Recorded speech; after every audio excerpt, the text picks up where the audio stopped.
Second demotion ako doon sa pagpuri mo sa ating mga kababayan na naghihirap sa labas para matulungan ang pamilya nila at matulungan ang bayan.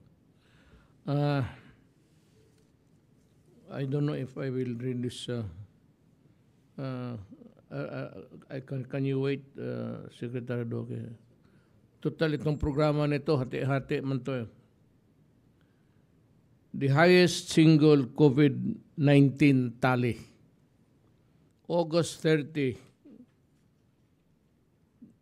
today, the Philippines recorded its highest single-day COVID tally since the pandemic at more than 22,000 new cases. Anak lang. Whether the rise in the number of cases is due to the Delta variant or not, we need to recalibrate our response. Although we have seen